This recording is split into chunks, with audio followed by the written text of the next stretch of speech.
Do that. I'm calling this meeting to order of the Public Transit Committee. And can we have a roll call, please? Also, pursuant to Illinois Attorney General's guidance to public bodies, members may participate without being physically present in compliance with the established provisions. And seeing a quorum is not present, we will need to do roll calls. So could we have, this is our call to order, and could we have a roll call, please? Dog. Here. Tornatore. Here. DeCiani. Here. Krajewski. Here. Covert. Here. Schwarzy. Here. Okay. Next, public comment. Do we have any public comment for today?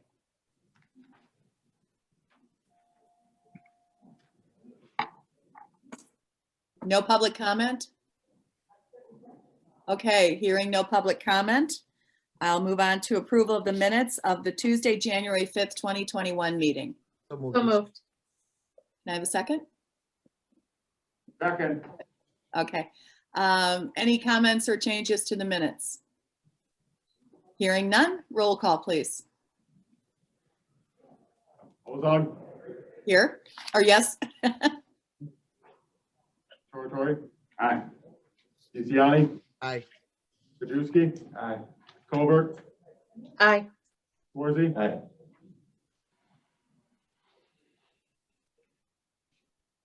Okay, my remarks, I just want to make sure, I hope that we can meet at least every other month. We all know that public transit everything is up in the air right now with COVID, ridership levels, funding, et cetera. So that's our game plan for right now. And I'd also like to now move on to number 6, which is staff updates. First up, the Mobility Recovery Steering Committee. Thank you, Chairman. That's a great segue because everything's up in the air, and our regional partners have made a lot of efforts towards mobility recovery. In that light, CMAP has established something they call the Mobility Recovery Steering Committee. DuPage County is a participant on that, as are other counties and a variety of other service providers, public and private stakeholders, and it's a good committee. And the chairman is invited to participate throughout this process. What they're driving for is a strategic action plan with an eye to adoption of that action plan sometime in mid to late 2022. There'll be a variety of meetings this year and early next. We're going to be talking a lot about policies regarding inclusive growth, prioritized investment, sustainable funding, and mobility options for the region. I think it's a fairly intense effort for the region to undertake, and I think what they're looking for is a variety of different alternatives, and apparently are willing to think outside the box a little bit in terms of both funding and mobility options. So we're very interested and obviously invested in participating in this and providing a suburban perspective to what is traditionally a very urban perspective that CMAP and the service boards provide. CMAP's hired a nationally and regionally recognized consulting team for this, and we have pledged to be a partner all throughout and to emphasize our last mile solutions, the development of efficient, flexible, and nimble services, and to encourage our Cook-DuPage corridor services for the 400,000 people who traditionally commute between Cook and DuPage every day. So our mission is pretty clear to be representative of suburban Collier County travelers. So that's why we're there. At the same time, RTA is looking at many of the same issues. Recently, they published what they call the Sustaining Critical Transit report that was done in February of this year. They've invited the counties and stakeholders, regional stakeholders, to to review and comment on that report. That comments are due on March 5th, and DOT staff are working with Chairman's office to produce a letter to Kirk Dillard on that. The idea behind this critical transit is to really is to guide the distribution of Chicago's allocation of $486 million from the coronavirus response and relief supplemental dollars that were passed in Washington in December. One of the significant pieces of work that was included in the report was establishing what RTA is called critical need areas. And establishing these, the RTA is intending to allocate the relief funds according to kind of a new formula that, in the words of RTA, is unique to the moment and doesn't set a precedent for future allocation. And so, what they have shown is that the critical need areas occur more than 3/4 of the time in the CTA service areas, and less than 1/4 of those critical need areas are in the Metra PACE areas of suburban collar counties. And so I think what we need to do is to make sure that this doesn't become a precedent, and that we continue to advise RTA appropriately on the needs of DuPage County and the collar counties. Kind of acknowledging that many of the services have been cut or suspended, the report seeking consensus within the region on service areas that we deem necessary to sustain. And so there, we know that there are many disadvantaged neighborhoods in DuPage County, in Aurora, and in some of our jurisdictions. So our job is to represent those with RTA as vigorously as we can. I think that's it for that particular piece of the agenda. Thank you. There's an awful lot to consider right now. I'm glad to hear that they're doing this sort of project work, because it's going to be a sea change in how we recover and everything continues, or at least continues in some fashion. So it's going to be a long study, or a long haul, I think. But they're working toward 2022 is what they're focusing on. Yes. Okay. Anyone else, any comments, anything to add right now? Okay, not hearing anything. John, you've got staff reports up next, or ongoing projects. I Excuse just me. wanted to give the committee a quick update on our ongoing projects. Willowbrook Corners, a consultant was selected recently. The target for the professional services contract is April. And we would probably pass that through committee for approval here either in April or May, depending on how quickly that gets done. We think fairly quickly. It's a small contract. We shouldn't be having that much difficulty with it. We're probably going to do May for a kickoff meeting, and we've already started, thanks to member Renahan and others. We've already started reaching out to a lot of people who are be involved in the stakeholder meetings with that project. Mobility plan proposals were due to RTA last week. They're organizing the review of the proposals, and we're aiming for a final proposal review and shortlisting by March 15th. So we expect to see, again, probably mid to late April, a professional services contract with whoever the consultant is that is selected. So again, Willowbrook and mobility plan will be going on kind of side by side. And we're hoping that the mobility plan will help RTA in the region think about suburban perspectives of mobility, and help them kind of, be a little off center, on not so CBD focused. So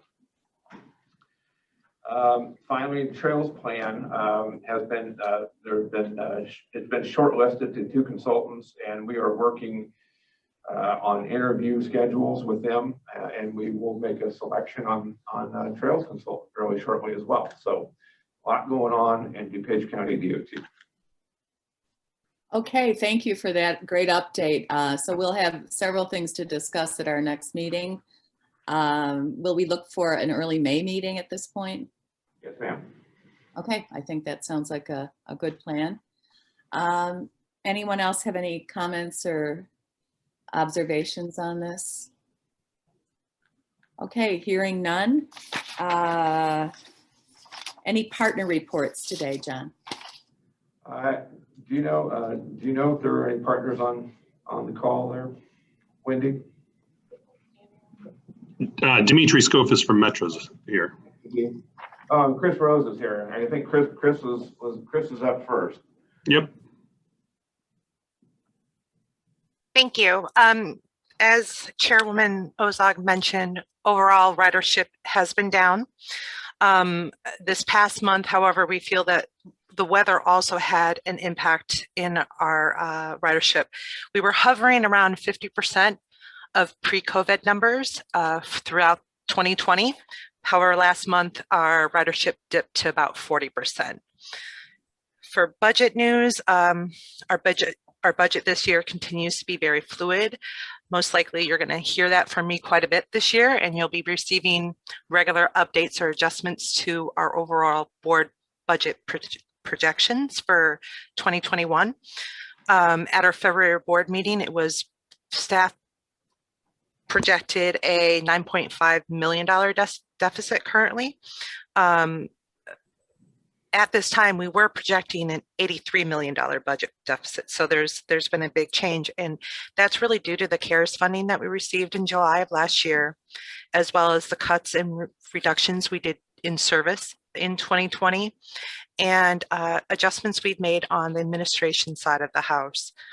As it relates to the most recent federal funding package, John mentioned that passed in December of last year.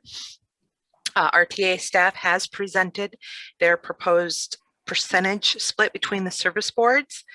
We do have some concerns, although we're hopeful and we understand that the goal is to fill the budget gap holes for the service boards. There is some fundamental problems that we see with the methodology they use to create the proposed funding distribution. And I think John alluded to some of those concerns that we have. We feel that they've ignored the below average population density, ignored the region equity, as well as during the pandemic, as you know, PACE's ridership overall dropped only 50%, meaning we were providing essential service throughout COVID for those essential workers. So, and I think those are our main concerns with the proposed delegation of funding. So we'll see what they say regarding that. PACE did provide the RTA board with our letter regarding those concerns. All that being said, we do have some good news. We're still looking into the future. We're still looking ahead. Back in July of 2019, PACE received roughly $320 million over the next 5 years in the capital funding through the Rebuild Illinois Act. This past January, we created a PMO office, project management office, to help push these projects along, make sure that we stay on top of getting these projects out the door. Also, we've done an update to our overall planning playbook guide. This is the new rendition of our Vision 2020 called Driving Innovation. There's been some delays in presenting it to the committee as well as the public for input due to the pandemic, but it also gave us that time to make necessary adjustments to that playbook to include such things as a pandemic in the future. So look for that coming out sometime in spring, early spring, for the committee's review and comments as well as the public. As far as reopening Illinois goes, like our budget, that's very fluid, and adjustments will be made here and there to operations and service as much as we can, because again, there's a budget issue that we have to address. We are still providing single trips on our ADA paratransit service, which is a service offered to individuals with disabilities. We are still practicing limited capacity on our fixed route buses of 15 passengers or less.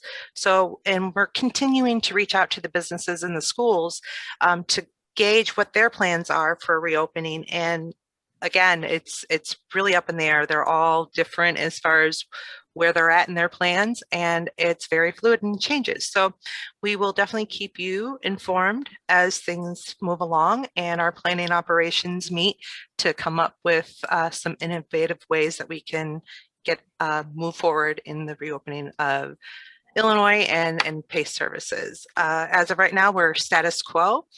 And that completes my report unless there's any questions. Chris, I have a question. Sure. What's the status of dial-a-ride throughout the system at the moment? Sure. So our dial-a-ride is still up and operating. However, we are doing the single ride trips on that service as well.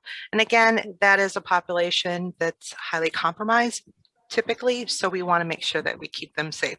There's an expense side to doing that, because typically, especially with that style of service, we want to get as many people on the vehicle as possible to make it efficient for those trips.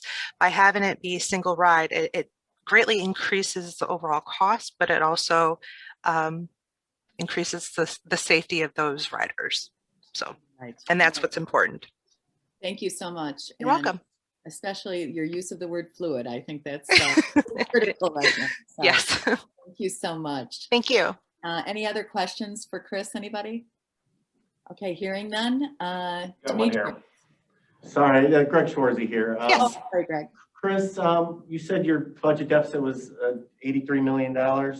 It was, Go ahead. that was our projection that we had initially last year when we were proposing our budget for 2021. Okay, and what percentage of that, what is that percentage of your previous budget then, that deficit? I'm not understanding the question. So What is your typical annual? roughly around 400 million is Okay, our okay. full. Gotcha, okay, thank you. Thank you so much, Chris. Really appreciate you. it. I apologize. My house phone is ringing. It will stop in a minute. If you're all finished, any other questions for Chris? Demetrios. Good morning. How are you? Thank you. Before I start, I was just going to make note. I saw, Chris, you have a 2020 calendar over your shoulder. I thought you would have taken it down and burned it by now. But Maybe we need a ceremony. sir, yes, the next meeting we'll do something. Yeah. So just to start off, I don't need to repeat too much of what Chris said. A lot of fluidity in our budget, a lot of unknowns right now based on, what's the city going to do? What are employers going to do? It's probably all driven by vaccinations and when everybody's going to reopen. So everything's fluid. But to remind you about the federal funding we received, the CARES Act, we received a little over $479 million last year.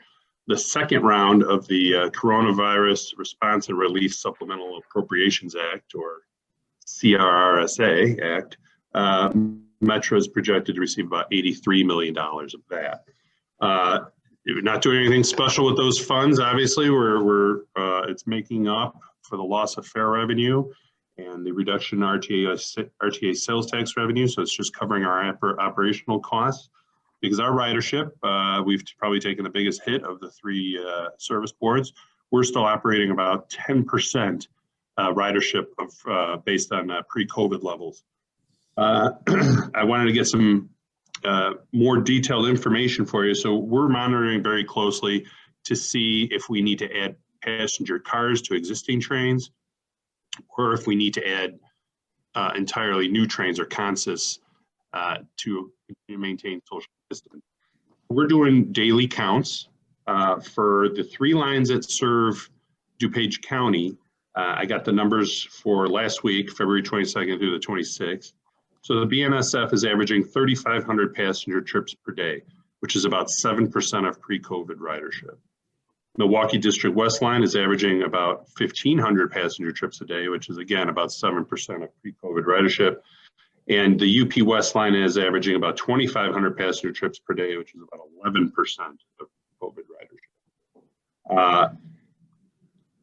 The Metro Electric line and Rock Island lines, which serve the south side of Chicago, south suburbs, along with the Rock Island, they have the highest percentage of pre-COVID ridership. Not necessarily the highest number of riders, but they are still maintaining a higher percentage of pre-COVID ridership.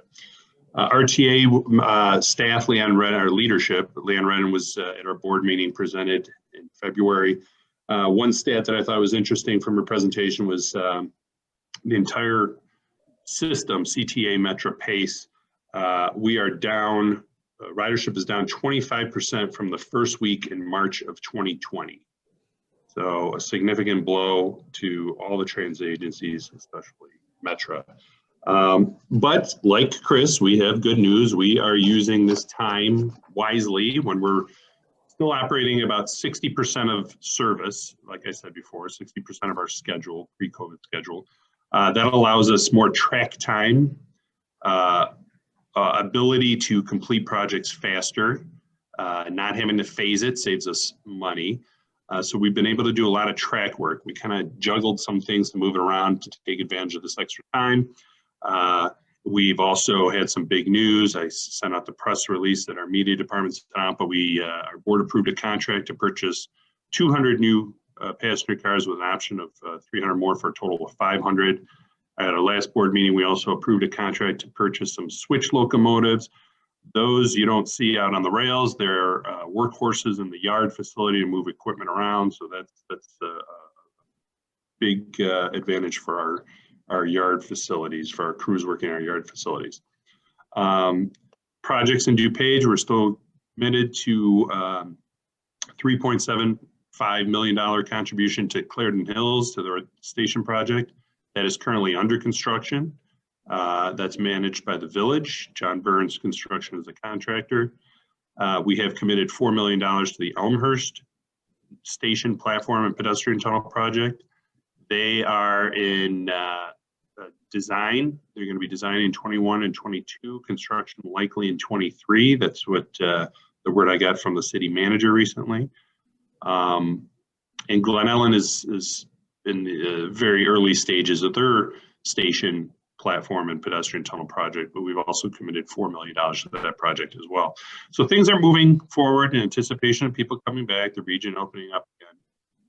And that pretty much concludes my presentation. I'm always available for questions. You have my contact info.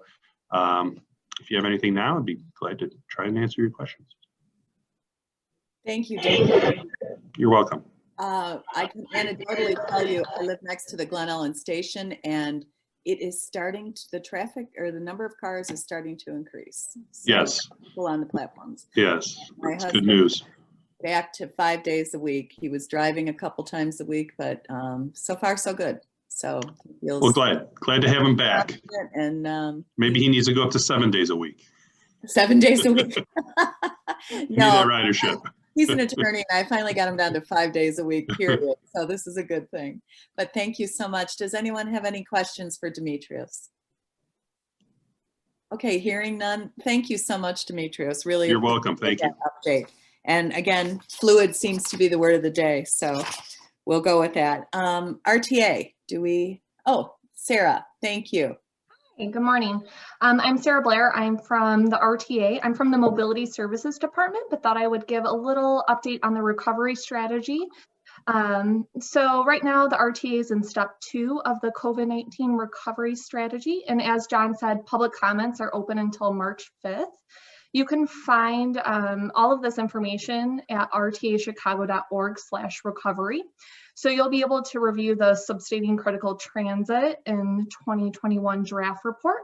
You'll be able to see the staff memo to the RTA board, which describes the funding impacts. And then they also created an RTA story map that offers insight into how the critical needs areas are being identified.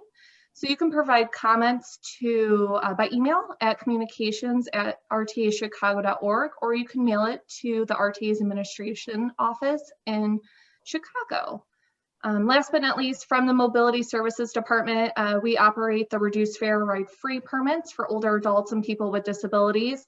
For those programs, we're continuing to do those applications by mail, and all of the applications are available online throughout the pandemic, so individuals can print and mail it on in.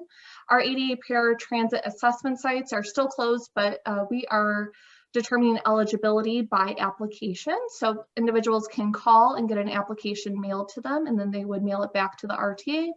And last but not least, the travel training program that the RTA offers is still on hold. So we don't have any in-person travel training, but we are encouraging people to call who may be interested to be placed on a wait list.